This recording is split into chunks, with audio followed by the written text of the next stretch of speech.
l'Éternel est compatissant et miséricordieux, lent à la colère et riche en bonté. Il ne conteste pas sans cesse. Il ne garde pas sa colère à toujours. Il ne nous traite pas selon nos péchés. Il ne nous punit pas selon nos iniquités. Mais autant les cieux sont élevés au-dessus de la terre, autant sa bonté est grande pour ceux qui le craignent. Autant l'Orient est éloigné de l'Occident, autant il éloigne de nous nos transgressions. Amen. Bien-aimés, c'est par ces paroles, versets 8 à 12, tirés du psaume 103, psaume célébrant l'amour incommensurable et inconditionnel de Dieu et son infinie bonté, que je voudrais vous saluer. Que la grâce, la miséricorde et la paix de l'Éternel, notre Dieu, soient avec vous. Amen. Assemblée, bienvenue au soir. Prions Dieu. Comme l'enfant reçoit un pain, comme l'oiseau reçoit l'espace avec le vent, comme la nuit reçoit la nuit, comme la nuit reçoit l'aurore et le soleil, comme le sol reçoit la sémence, comme la sève monte aux branches et porte le fruit. Donne-nous, Seigneur, d'accueillir ta parole. Amen. Amen. Le premier texte de ce jour se trouve dans l'Ancien Testament. Se trouve dans le livre d'Ésaïe, 38, 1, 8. Ésaïe, chapitre 38, verset 1 à 8. Nous lisons la parole. En ces temps-là, Ézéchias fut malade à la mort. Le prophète Ésaïe, fils d'Amos, vint auprès de lui et lui dit: Ainsi parle l'Éternel, donne tes ordres à ta maison, car tu vas mourir et tu ne vivras plus. Ézéchias tourna son visage contre le mur et fit cette prière à l'Éternel. Ô Éternel, souviens-toi que j'ai marché devant ta face avec fidélité et intégrité de cœur, et que j'ai fait ce qui est bien à tes yeux. Et Ézéchias répondit d'abondantes larmes. Puis la parole de l'Éternel fut adressée à Ésaïe en ces mots: Va et dis à Ézéchias: Ainsi parle l'Éternel, le Dieu de David, ton père. J'ai entendu ta prière, j'ai vu tes larmes. Voici, j'ajouterai à tes jours 15 années. Je te délivrerai, toi et cette ville, de la main du roi d'Assyrie. Je protégerai cette ville.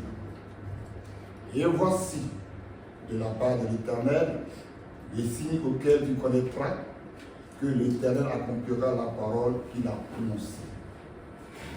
Je ferai reculer les 10 degrés en arrière avec le soleil, l'ombre des degrés qui est descendu sur les degrés de ta chasse.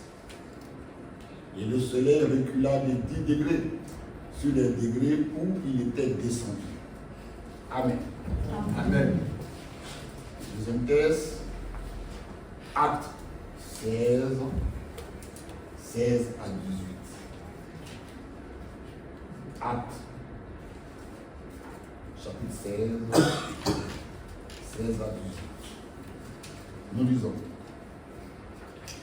Comme nous allions au lieu de prière, une servante qui avait un esprit de python et qui, en devinant, procurait un grand profit à ses maîtres, vint au devant de nous et se mit à nous suivre pour le nous.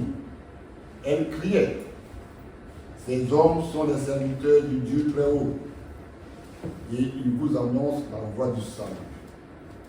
Elle fit cela pendant plusieurs jours. Paul, fatigué, se retourna et dis à l'esprit, je t'ordonne, au nom de Jésus-Christ, de sortir d'elle et ils sortir à leur mère. Amen. Amen.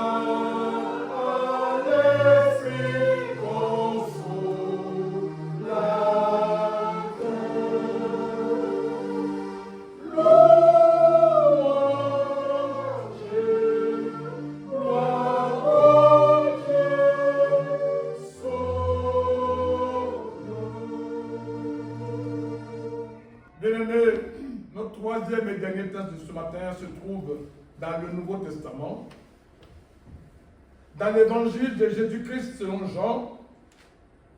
Nous lisons dans son chapitre 4, les versets 43 à 53. Jean chapitre 4, versets 43 à 53. Jean 4, 43 à 53, et voilà ce qui est écrit dans la version Louis II. Après ces 2 jours, Jésus partit de là pour se rendre en Galilée, car il avait déclaré lui-même qu'un prophète n'est pas honoré dans sa propre patrie.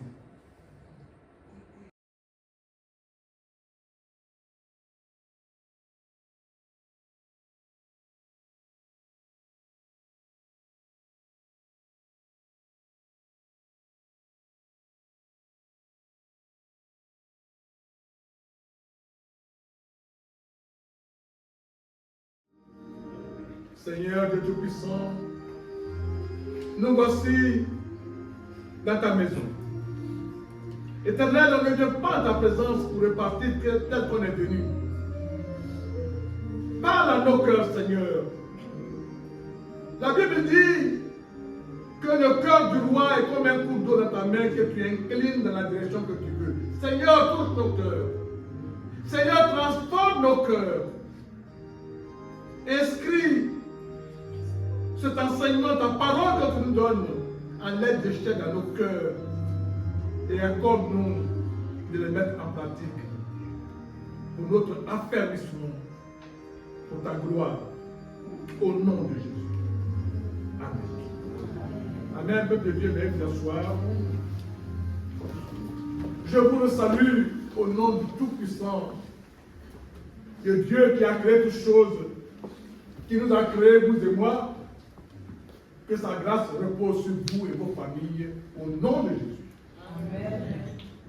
Bien-aimés, nous terminons aujourd'hui l'étude du chapitre 4 de l'évangile de Jésus-Christ selon Jean, que vous avez commencé début février avec le prédicateur Isaïe Bada et poursuivi avec moi dimanche dernier. Ce matin, nous allons réfléchir sur le thème suivant: l'heure de la guérison. L'heure de la guérison, tiré du verset 52 de notre texte de méditation, du passage de Jean 4, 43 à 53, et voilà ce que dit ce verset. Il leur demanda à quelle heure il s'était trouvé mieux, et ils lui dirent: hier à la 7e heure, la fièvre l'a quitté. Le Seigneur Jésus-Christ, après avoir passé du temps en Judée et en Samarie, retourne en Galilée, sa région d'origine, dans le cadre de son ministère. Il est accueilli par les Galiléens qui ont vu les signes qu'il avait accomplis à Jérusalem pendant la fête de Pâques. Et il est arrivé à Cana. Cana, c'est la ville où il a fait son premier miracle. L'heure de la guérison. Quand nous avons lu le passage de Jean, nous avons vu que le Seigneur Jésus-Christ a quitté la Samarie et se rend en Galilée. Et on nous dit qu'il avait une peine profonde à cause de l'incrédulité de ses propres parents, comparativement à la foi que les Samaritains ont montrée quand ils lui ont demandé de passer 2 jours avec lui, 2 jours où il a été heureux. En arrivant à Cana, un officier royal de Capharnaüm vient à sa rencontre. Son fils est gravement malade et près de mourir. L'officier implore de Jésus de venir guérir son fils. Mais Jésus lui répond que les gens ont souvent tendance à vouloir voir des miracles avant de croire. Cependant, il dit à l'officier de rentrer chez lui car son fils est guéri. L'officier croit à la parole de Jésus et part. En chemin, il rencontre ce serviteur qui vient lui dire que son fils est vivant.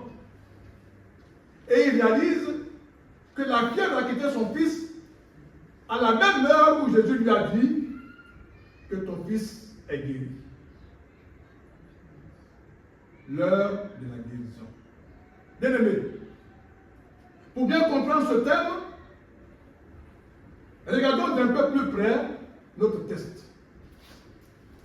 Nous y relevons quelques points que nous allons éclairer en les divisant en 2 parties. Grand 1, retour en Galilée. Ça part du verset 43 au verset 45.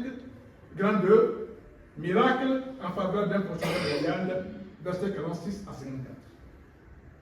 Grand 1, retour en Galilée. Nous lisons au verset 43 et 44. Après ces 2 jours, Jésus partit de là pour se rendre en Galilée. Car il avait déclaré lui-même qu'un prophète n'est pas honoré dans sa propre patrie.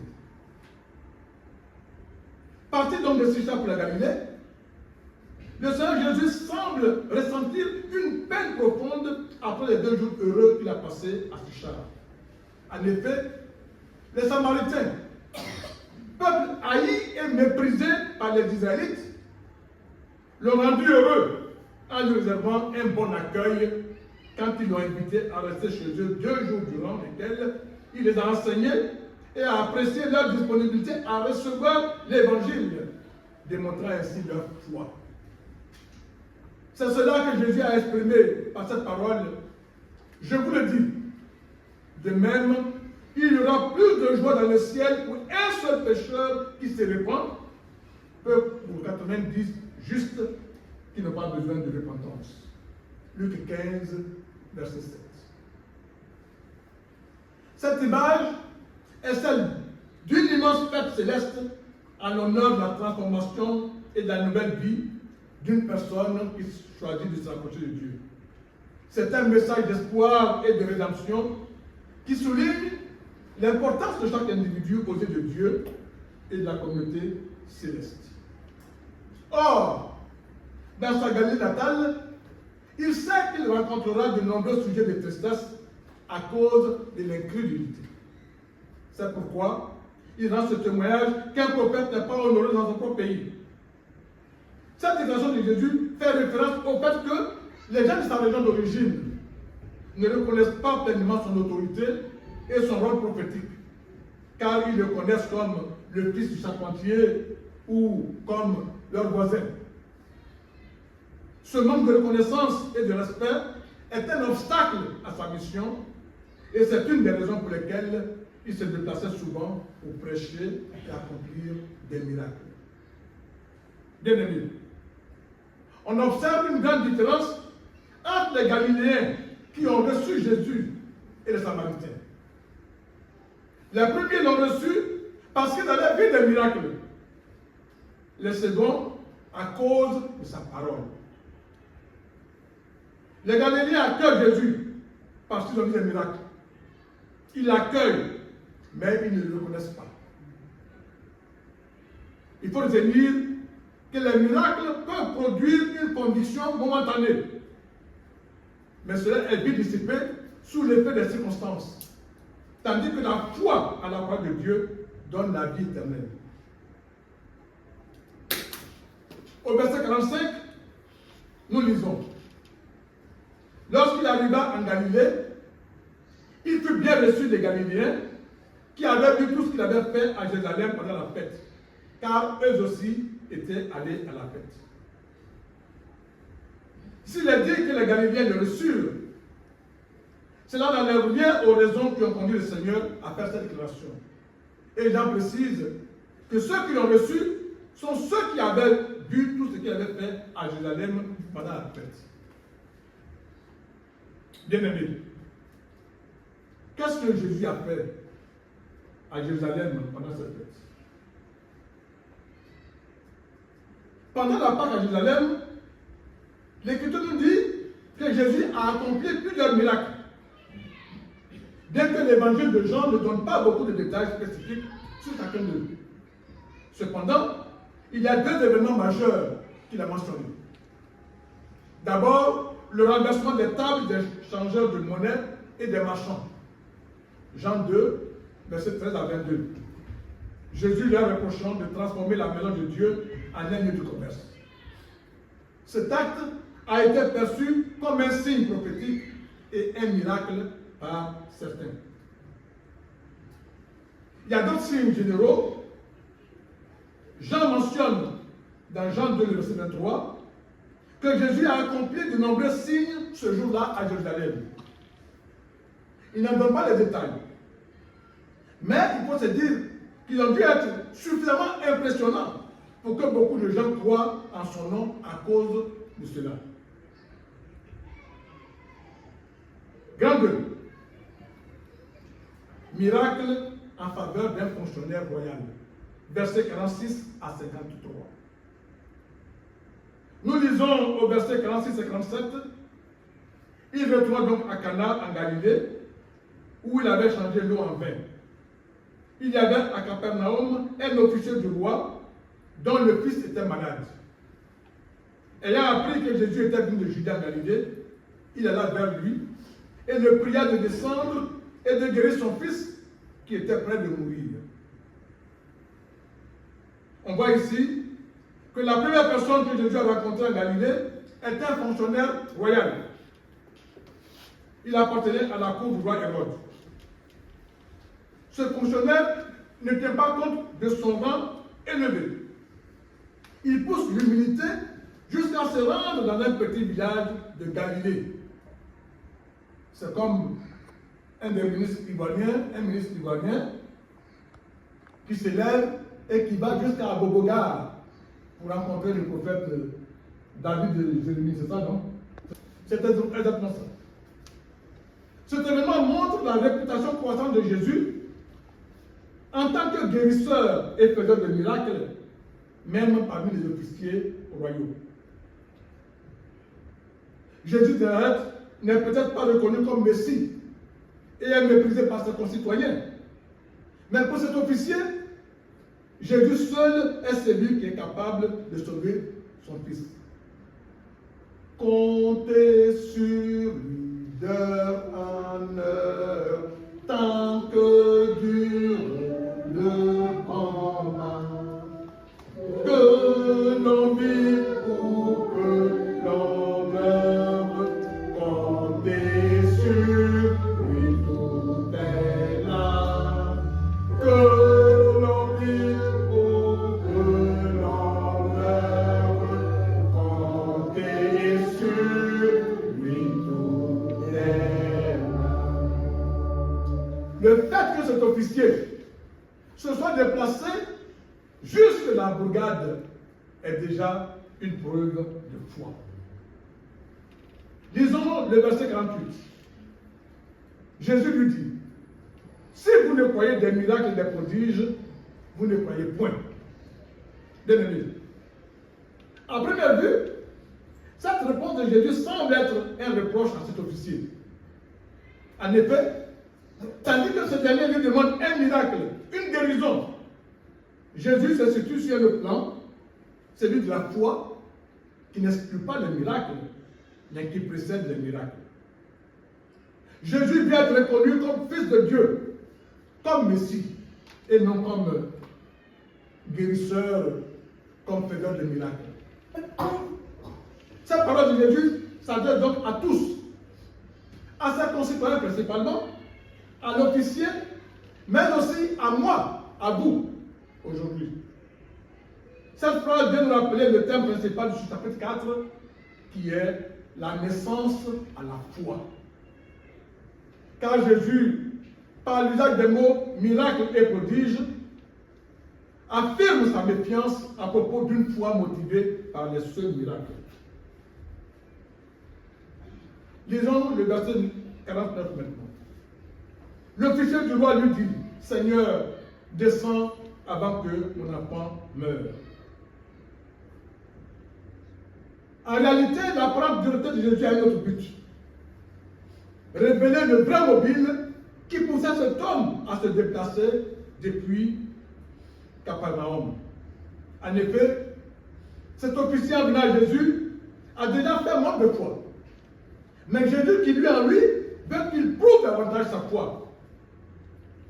Car quand un besoin réel est accompagné d'une vraie confiance en celui auquel on fait appel, la réponse vient et la foi est fortifiée. C'est là le but de l'épreuve à laquelle Jésus est soumis. Et la réponse de l'officier va dans ce sens. Sans se laisser décourager par la parole dure de Jésus-Christ et ne considérant pas sa position dans la société, il le supplie de se presser d'aller chez lui avant que son enfant ne meure. Sous-entendu, si tu arrives avant qu'il ne meure, il vivra. On retourne maintenant au verset 50. Va, lui dit Jésus, ton fils vit. Et cet homme crut à la parole que Jésus avait dite et il s'en alla. Je viens de vous rappeler que le thème majeur de ce passage est la foi. Jésus met au défi l'officier royal de croire en sa parole sans avoir besoin de signes et de miracles visibles. Et l'officier va démontrer sa foi en Jésus en acceptant sa parole et en retournant chez lui pour voir que son fils sera guéri. Au départ, il espérait que Jésus se rendrait avec lui auprès de son fils agonisant, pensant que la puissance du Seigneur était liée à sa présence. Mais Jésus lui montre que sa parole est suffisante. Et l'homme la croit pleinement. Ainsi est la foi. Elle vient de ce qu'on entend. Et ce qu'on entend, c'est quoi? Amen. Et ce qu'on entend vient de la parole de Christ. Romains 10, 17. Merci. Dimanche dernier, je vous l'avais répété. Et je suis heureux de constater que vous l'avez retenu. Terminons notre analyse par les versets 52 et 53. Il leur demanda à quelle heure il s'était trouvé mieux. Et ils lui dirent, hier, à la 7e heure, la fièvre l'a quitté. Le père lui connut que c'était à cette heure-là que Jésus lui avait dit, ton fils vit. Et il crut, lui et toute sa maison. Bien aimé. Le fait de demander à l'heure à laquelle l'enfant s'était trouvé mieux montre que le père cherche à lever toute idée de penser que la guérison de son fils est normale et spontanée. La correspondance entre le moment de la guérison et l'heure où Jésus a dit « Va, ton fils vit » apporte une preuve supplémentaire de la puissance du Seigneur.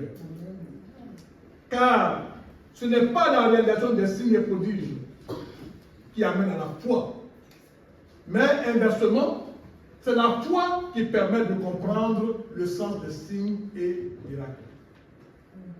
La guérison à distance va participer à cela. Personne ne verra de miracle. Tout advient par la parole et la foi. Bien aimé, nous notons une progression dans la foi de l'officier. La première fois, au verset 50, Jean nous dit que cet homme crut à la parole que Jésus lui avait dite et s'en alla. Lorsqu'il dit pour la seconde fois ici, au verset 53, que l'homme crut, on relève qu'il crut la personne de Jésus. Une telle foi est communicative. C'est pourquoi toute sa maison, c'est-à-dire toute sa famille et tous ceux qui habitent avec lui, y compris les esclaves, crurent. L'heure de la guérison. Quels enseignements pour nous? Ce passage de Jean 4, 43 à 53 est riche en enseignements. J'en ai relevé quelques-uns que je vous invite à retenir. La première leçon que nous pouvons tirer de notre texte est la puissance de la prière et de la foi. La réputation de Jésus est arrivée jusque dans la cour du roi, aux oreilles de cet officier qui a cru que seul Jésus pouvait sauver son fils de la mort, même à distance. Il vient exprimer sa foi en Jésus par sa demande de guérison de son fils.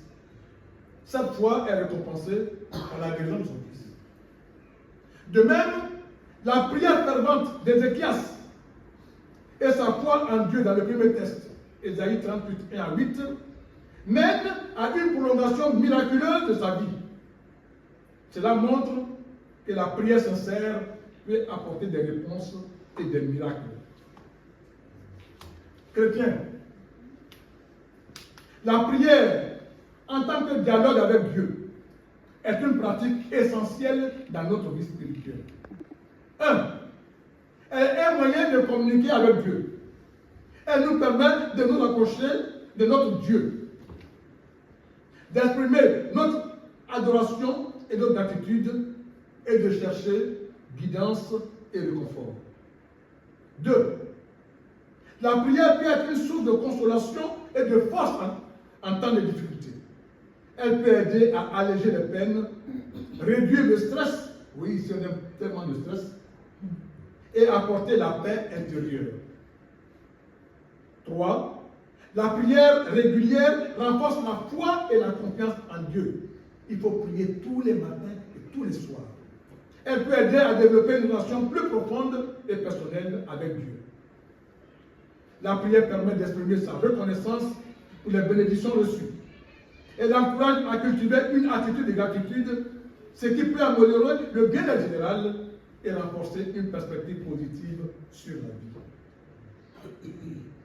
La deuxième leçon est la démonstration de la miséricorde et la compassion de Dieu. Par compassion, Jésus a guéri le fils de l'officier. Après avoir entendu la prière d'Ézéchias, Dieu lui accorde 15 années supplémentaires à sa vie, montrant ainsi sa miséricorde et sa capacité à changer le cours des événements en réponse à la prière et à la foi de ses serviteurs. C'est encore par compassion que Paul délivre la jeune servante de l'esprit de divination, la libérant ainsi de son oppression spirituelle. À notre qualité d'enfant de Dieu, nous devons faire montre de compassion envers notre frère, et particulièrement envers notre frère en Christ, car la compassion renforce notre interconnexion avec les autres. En effet, en tant qu'être humain, nous sommes confrontés à des défis et des souffrances similaires, et la compassion nous aide à nous comprendre et à nous soutenir mutuellement. Dans le christianisme, Jésus nous enseigne l'amour du prochain comme soi-même, étant lui-même un modèle de compassion. Il a montré la compassion envers les malades, les pécheurs, les pauvres et les marginalisés, et nous a appelés à faire de même.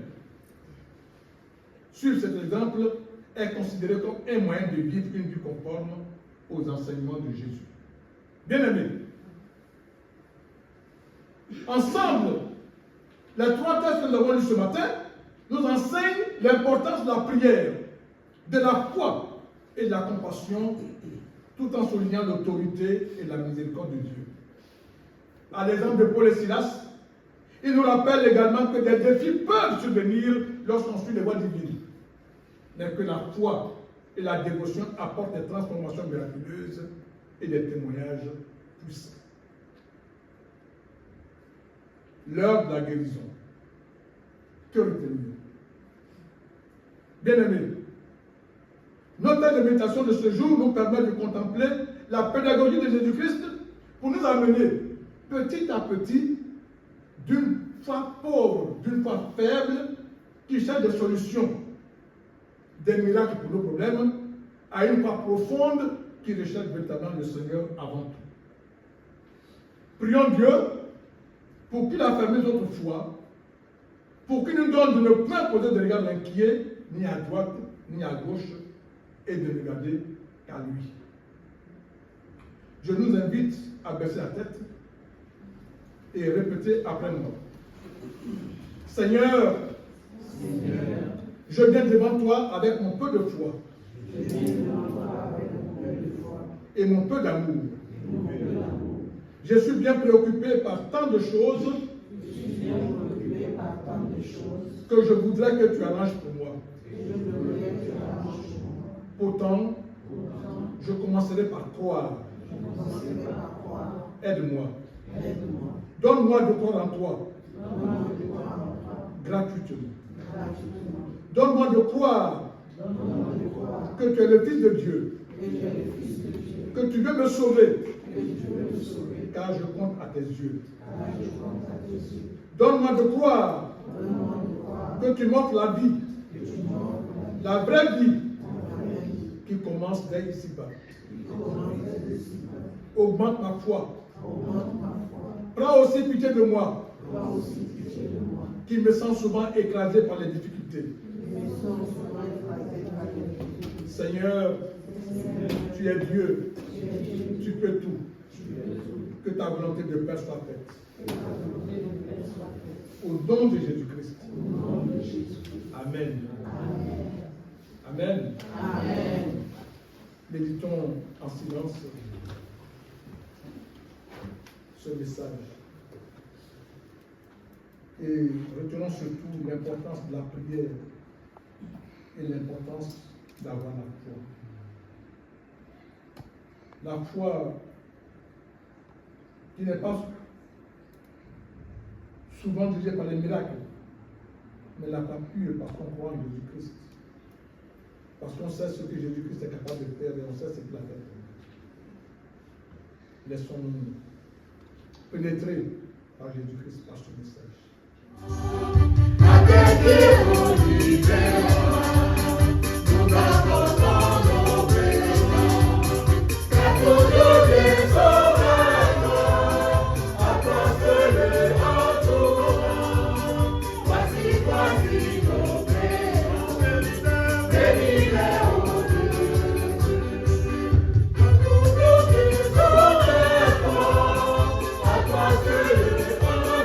you.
mais à vous attacher à Jésus-Christ, à ne regarder qu'à Jésus-Christ.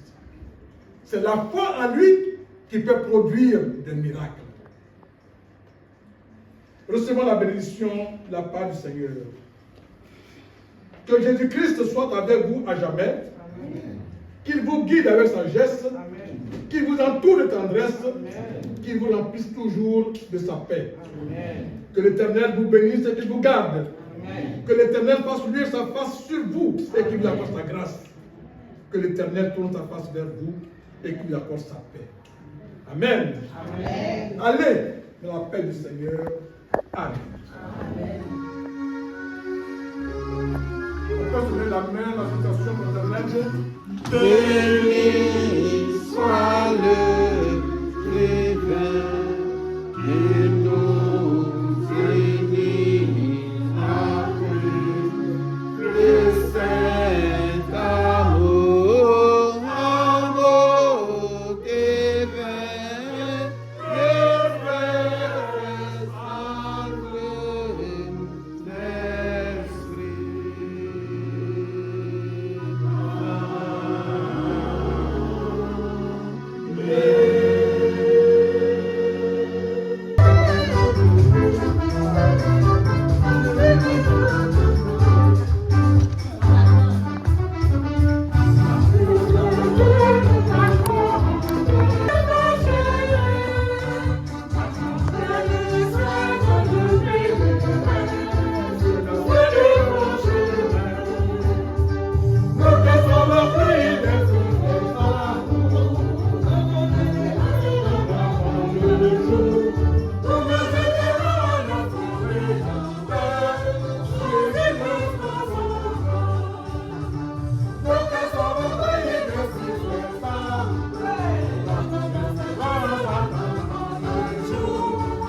sacré d'esprit.